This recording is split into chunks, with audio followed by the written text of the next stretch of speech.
Glória a Deus, a paz do Senhor Jesus Cristo.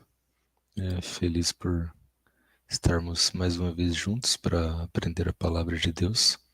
Eu quero te convidar para, nesse momento, a gente fazer uma oração e pedir a Deus que fale conosco, nos ensine a palavra dele. Deus, nós te pedimos a sua ajuda para que nós possamos compreender a sua palavra, nos ensina e ministra aos nossos corações uma palavra poderosa de vida, de cura, de transformação. Nós te pedimos, Senhor, que essa palavra atinja quem está doente, quem está enfermo, que essa palavra atinja ao necessitado, Pai. Eu te peço em nome de Jesus. Amém. Graças a Deus, vou compartilhar aqui com vocês o nosso estudo bíblico de hoje, tá bom? Graças a Deus. Hoje nós vamos falar sobre Deus, o dono da vida, tá? Isso mesmo, Deus, o dono da vida. E nós vamos analisar algumas histórias hoje. Vamos analisar algumas histórias. E a primeira é a do menino Moisés. Para isso, nós vamos ler o texto que está em Êxodo, capítulo 2, versículos do 1 ao 4, que diz assim: E foi um homem da casa de Levi, e se casou com a filha de Levi. E a mulher concebeu, que ficou grávida, e deu à luz um filho. E vendo que ele era formoso, escondeu-o por 3 meses.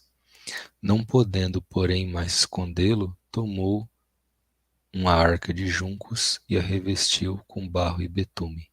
E pondo nela o menino, pondo na arca o menino, o pôs nos juncos à margem do rio. E a sua irmã postou-se de longe para saber o que lhe havia de acontecer. Esse é um trecho da história de Moisés.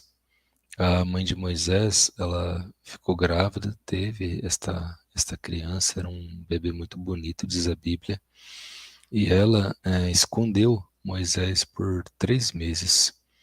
E por que uma mãe esconderia um filho, né? Por que a mãe de Moisés o escondeu?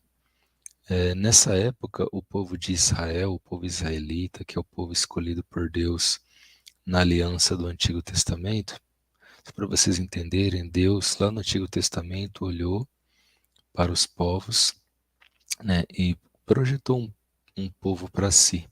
Deus escolheu Abraão e por meio de Abraão, Deus, por meio da descendência de Abraão, dos filhos e netos de Abraão, Deus gerou para ele uma grande descendência que veio a ser o povo de Israel, que, que esteve no Egito durante muito tempo, durante mais de 400 anos.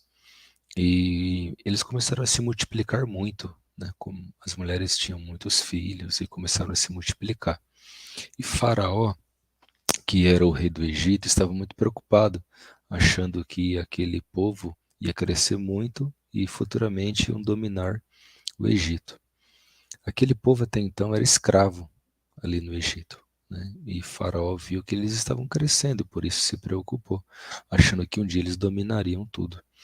Então ele deu uma ordem às parteiras. Quem eram as parteiras? Eram as mulheres que ajudavam as outras no parto, né? A mulher estava grávida, ia ter ali o bebê, ao lado dela tinha uma parteira que auxiliava, que a ajudava nas instruções. E essas parteiras egípcias, elas ficavam ali junto com as parteiras hebreias, aliás, junto com as mulheres hebreias, com as mulheres grávidas hebreias. Então as parteiras egípcias acompanhavam as hebreias. E a ordem era, olha, se nascer uma criança do sexo feminino, vocês matem essa criança, tá? Se nascer uma criança do sexo feminino, vocês matem.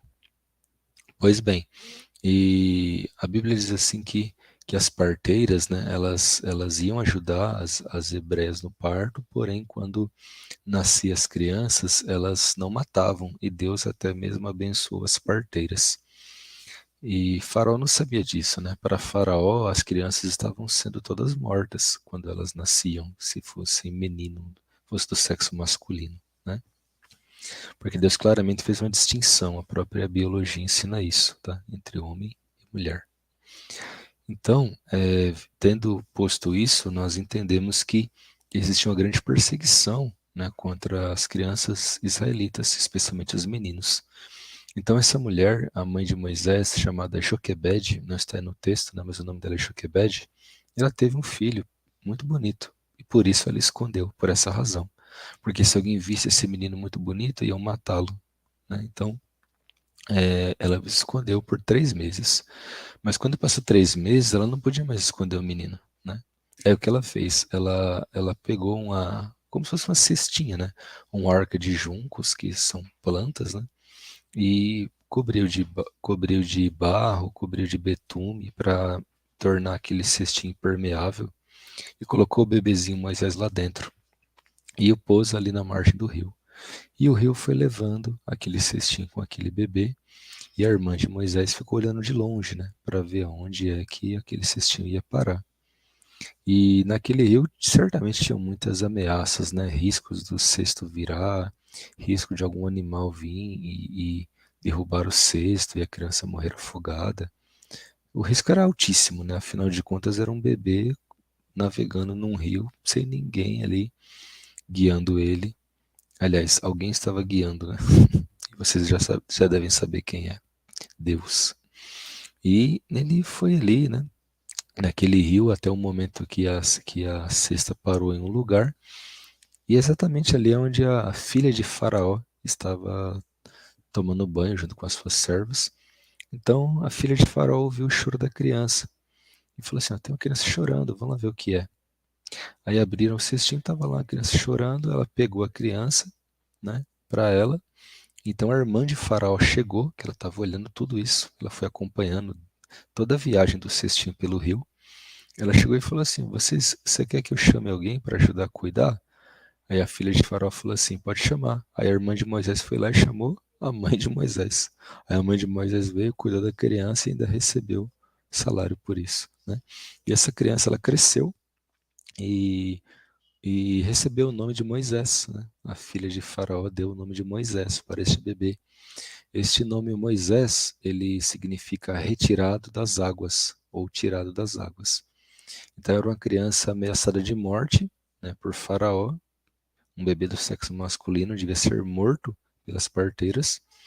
Também correu alto risco de ficar ali navegando naquele rio perigoso, né, provavelmente com animais perigosos, né, com várias ondulações de água que podiam virar aquele cesto e a criança morrer afogada. Mas com tudo isso, essa criança, no fim das contas, ela viveu, se tornou Moisés, né?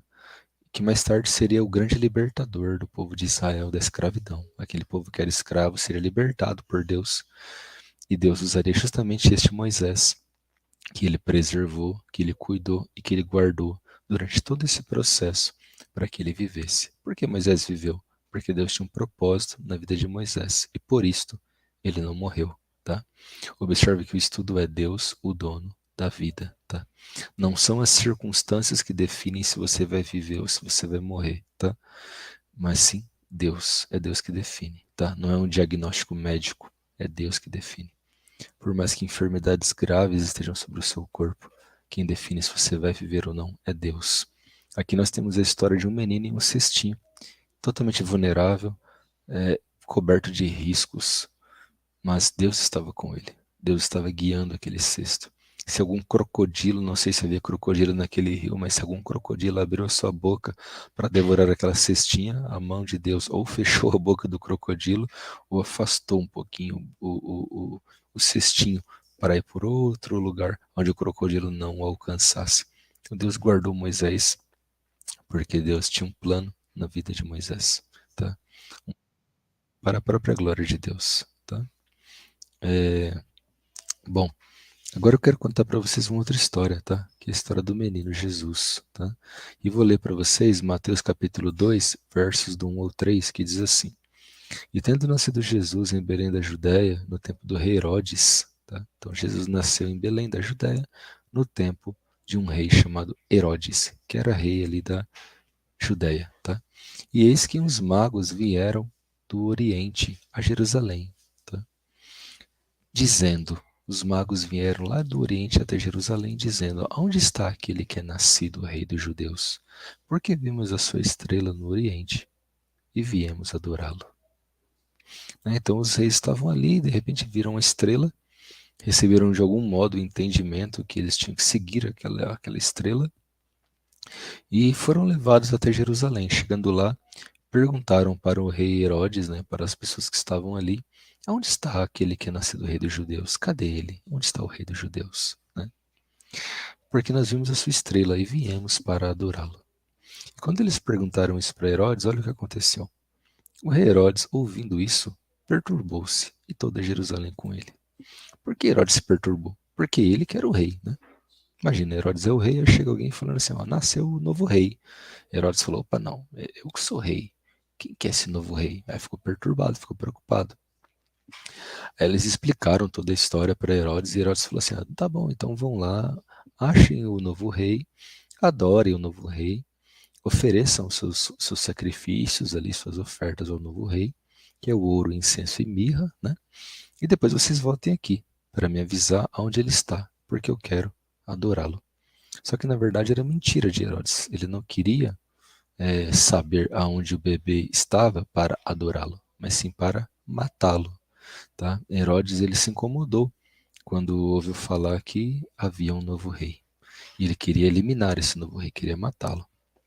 Então aqueles magos, eles vão sendo guiados por essa estrela até que encontram ali uma estrebaria onde Maria está juntamente com José e o bebê que tinha nascido. E quando esse bebê nasce, algo glorioso acontece. A Bíblia diz assim que foi visto um exército de anjos no céu cantando glória a Deus nas maiores alturas, paz na terra e boa vontade para com os homens. Aquele era o menino Jesus, o Deus feito homem, que mais tarde se entregaria em uma cruz para morrer pelos nossos pecados e nos dar a vida eterna, nos livrando da perdição eterna, nos purificando das nossas transgressões e nos conectando novamente a Deus, nos tornando de inimigos em amigos de Deus, de inimigos em filhos de Deus. Aquele era o menino Jesus. E quando esses magos chegaram ali, eles se prostraram e ofereceram ouro, incenso e mirra.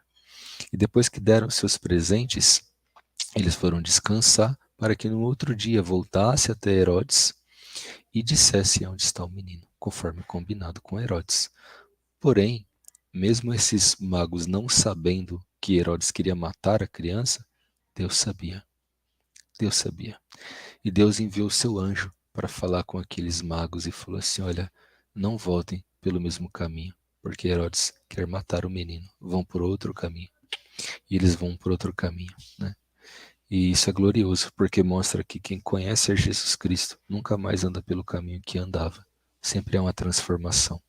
E eles foram por outro caminho. Então Herodes, a Bíblia diz que ele viu que foi enganado pelos magos, que os magos não voltaram, então ele se irou muito e ordenou que fosse morto de 2 anos para baixo. Todo bebê em Belém fosse morto de 2 anos para baixo, né? E antes que isso começasse a acontecer, esse massacre começasse a acontecer, esse massacre em prol da vaidade começasse a acontecer, né?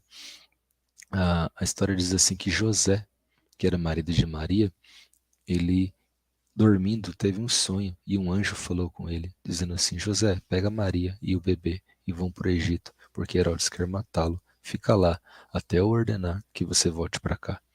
E Herodes pegou Maria, a criança, e foi para o Egito, enquanto havia uma grande matança ali em Belém. Né? Inclusive, é uma profecia do profeta Jeremias que diz assim: ouviu-se um grande choro, uma grande lamentação em Ramá. É Raquel chorando os seus filhos, porque eles já não existem mais. E Jesus, ele foi para o Egito para que se cumprisse a profecia de Isaías que diz: do Egito eu chamei o meu filho. Mais tarde, uns 2 anos depois, Jesus volta, né, ali para o lugar em que ele nasceu, mas dali ele é direcionado para Nazaré, né, por isso que ele é conhecido como Jesus de Nazaré. Então nós vemos uma história muito parecida, não é? Com a história de Moisés, uma criança que nasceu ali, mas logo de início já estava ameaçada de morte. Logo de início já estava sendo perseguido. O bebê não sabia nem falar e a morte já queria tragá-lo. Mas havia um Deus no céu, o Pai de fato deste bebê. José cuidou de Jesus, mas o pai de fato foi Deus, porque Jesus é o Filho de Deus, gerado pelo poder do Espírito Santo no ventre de Maria, que era uma virgem. E o pai de fato de Cristo estava ali observando e vendo toda a maldade no coração dos homens. E o pai havia um plano que deveria se cumprir, deveria acontecer, que é o cordeiro que foi morto antes da fundação do mundo. Cristo deveria crescer, tornar-se homem, falar, pregar a vontade do Pai, depois se entregar em uma cruz como nosso substituto. A alma que pecar, esta morrerá. Nós pecamos, merecemos a condenação, mas o nosso pecado foi posto nele, e ele bebeu toda a condenação, toda a ira de Deus, para que nós fôssemos salvos. Mais tarde ele é ressuscitado, levado ao céu e exaltado à destra de Deus, e hoje tem um nome que está acima de todo o nome. Este sempre foi o propósito divino. E quem era Herodes para atrapalhar, não é? E temos aqui duas histórias muito parecidas, como eu já disse. Moisés e Jesus. Duas crianças que chegaram bem próximo ali da morte, mas Deus estava com eles e Deus não deixou que eles perecessem, porque a vida não está na mão do homem. A vida não está na mão das circunstâncias, né? A vida está nas mãos de Deus, tá certo? Eu quero contar para vocês a história de mais um menino aqui, tá bom? São 13 meninos que eu quero falar, tá? O primeiro é Moisés, o segundo é Jesus, e agora tem um terceiro menino, que eu chamei ele aqui no nosso estudo, o menino de cabelo encaracolado. Quem era esse menino? Era um menino que nasceu numa cidadezinha bem pacata, com poucas casas, e aos 2 anos de idade, essa criança começou a ficar doente, começou a ter alguns problemas pulmonares. E o coração, o pulmão dessa criança, ele se encheu de água, de maneira que levaram numa clínica médica, mas não resolveu, tiveram que levar em uma outra, muito longe, a mais de 3 horas de carro. E na época não tinha muitos veículos na região, como eu disse, era uma cidade muito pacata, tinha apenas um velho Fusca de um vereador que em época de eleições fazia ali os seus carretos, né? E levaram o menino até esse hospital e ali ele precisou ficar internado. O pai e a mãe voltaram sem a criança. E nos finais de semana, o pai e a mãe iam visitar a criança para ver como ela estava. Quando chegava lá, disse a mãe, contando a história mais tarde para a criança ficava ali, deitada na maca, com um acesso na sua veia, recebendo soro.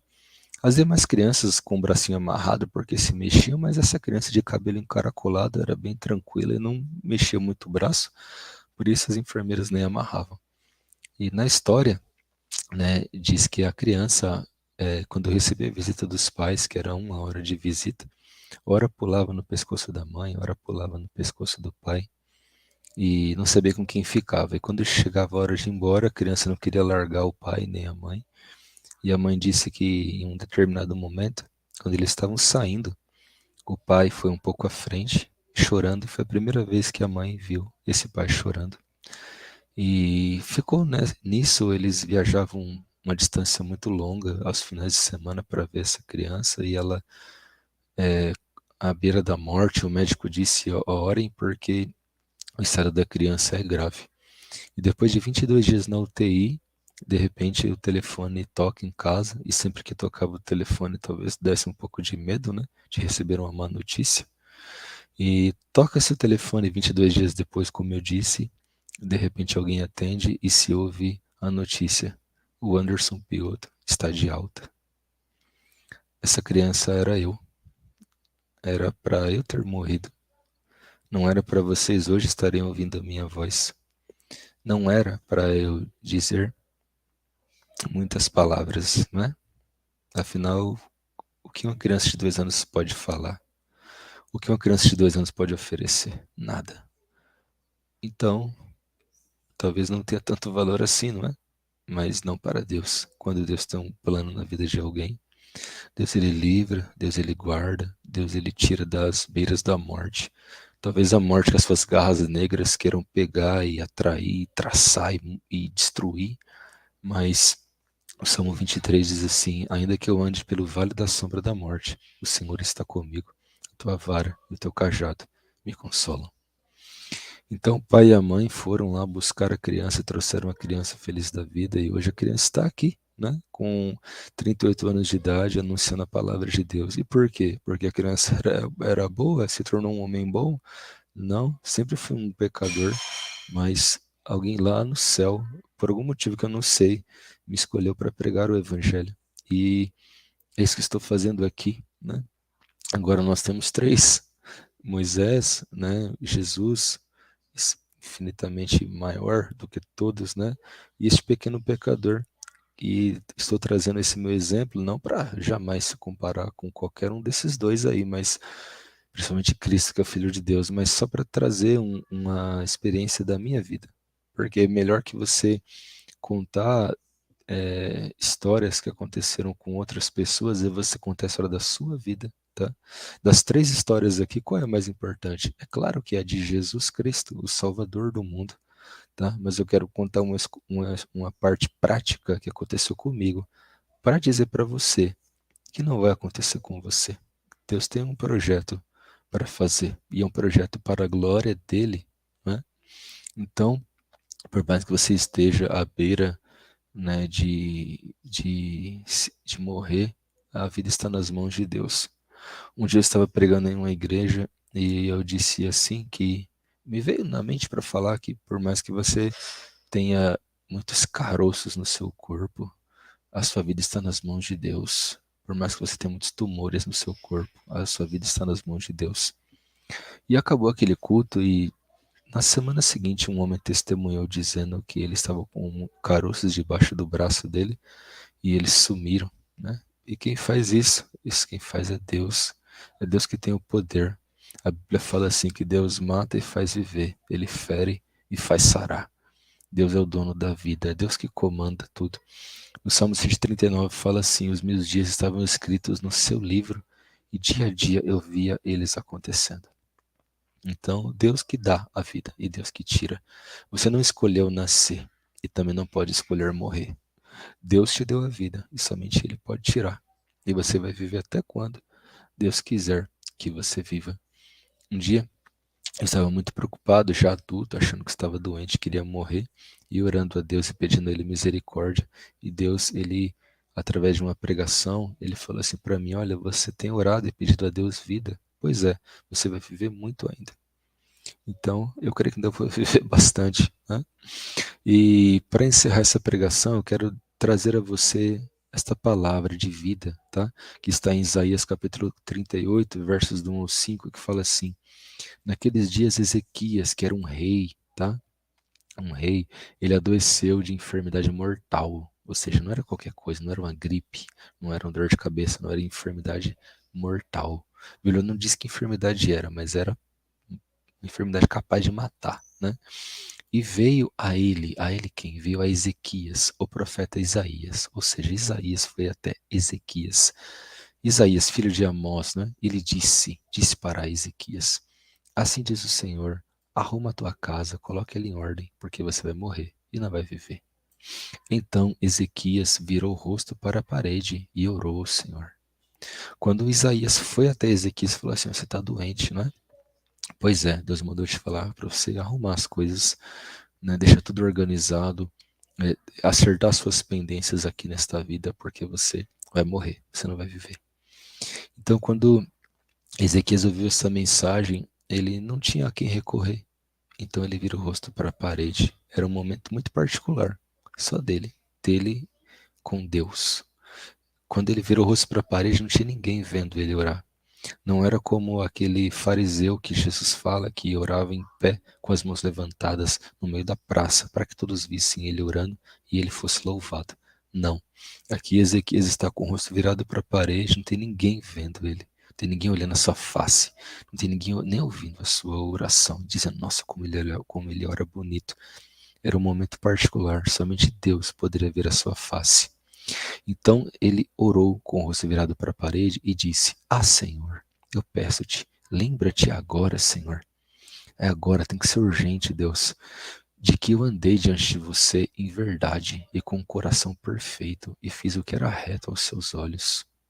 Dizendo a Deus: lembre-se, lembre-se, Senhor, de mim. E a Bíblia fala assim que Ezequias, irmãos, ele chorou muito, chorou muitíssimo. Ele derramou as suas lágrimas diante de Deus. E quando Isaías está andando ali pelo palácio para ir embora, de repente, como Deus ele ouve e responde, né, rapidamente, então veio a palavra do Senhor a Isaías dizendo: vai e diz a Ezequias, assim diz o Senhor, o Deus de Davi, o teu pai. Olha que bonito, né? Ouvi a tua oração. Poxa, a oração que ele acabou de fazer, né? Acabou de virar o rosto para a parede, chorou, clamou a Deus. Deus ouviu e falou assim: vai lá, Ezequias, fala. Vai lá, Isaías, né? O profeta Isaías, fala para o rei Ezequias que eu ouvi a oração dele. E eu vi as suas lágrimas. Olha que lindo isso, né? Ali ele estava com o rosto virado para a parede. Talvez ninguém estava vendo ele chorando, mas Deus estava. Deus falou assim: eu vi as suas lágrimas e eu vou acrescentar para você mais 15 anos. Vou te dar mais 15 anos de vida porque você orou. Ué, o Piotr, mas a enfermidade não era mortal? Sim, a Bíblia ela é verdadeira, ela é a palavra de Deus. E se ela está falando que a enfermidade era mortal, é porque era mortal mesmo. Mas se Deus falou assim, ó, eu vou te dar mais 15 anos, essa enfermidade mortal aqui, ó, não significa mais nada, tá? E Deus, ele deu mais 15 anos de vida para o rei Ezequias, não é?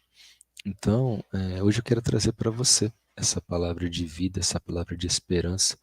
Talvez você esteja doente, talvez você esteja enfermo, talvez você esteja num leito de hospital, talvez você recebeu um diagnóstico médico de câncer ou de algum outro tipo de enfermidade mortal.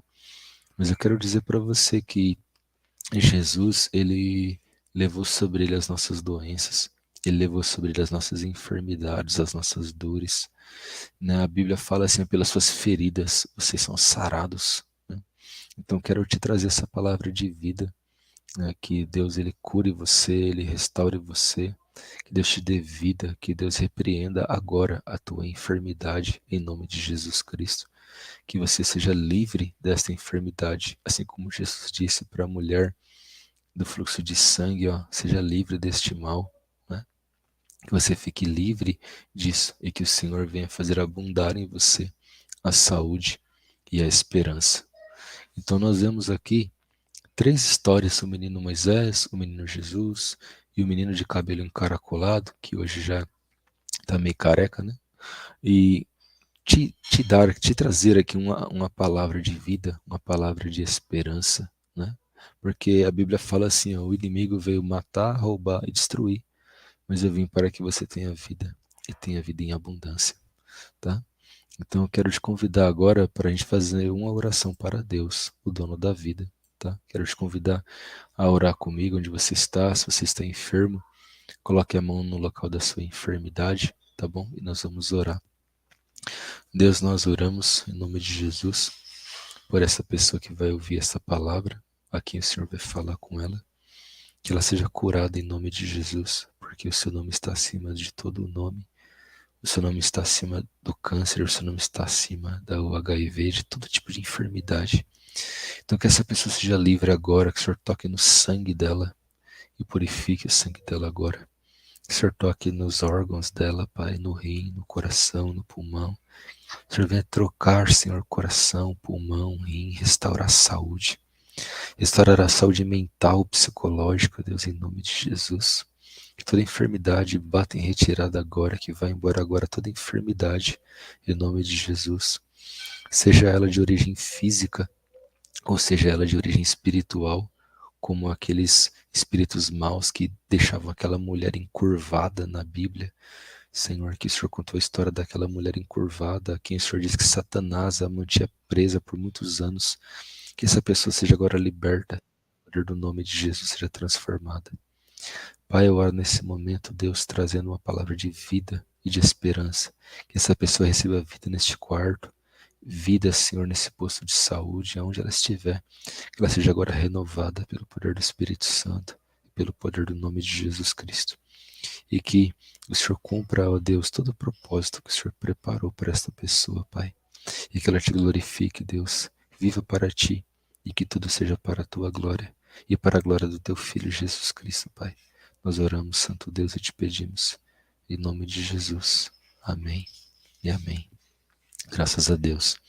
Que Deus abençoe você, que Deus abençoe a sua vida, que Deus abençoe aí a vida da sua família, tá bom? Que chuva de saúde, de vida, de esperança venha sobre você. Quando Jesus foi até a cruz, ele levou os nossos pecados. E diz a palavra de Deus que ele levou também as nossas enfermidades, tá? Que nós tenhamos saúde para a glória de Deus, tá bom? Deus abençoe vocês muitíssimo. Peço que compartilhem com pessoas que você acredita que essa palavra será útil, que essa palavra alcançará, tá bom? E que o Senhor ele seja glorificado acima de todas as coisas, tá certo? Que Deus abençoe a todos vocês, em nome de Jesus. Até o próximo ensinamento bíblico, tá bom? E fiquem com Deus.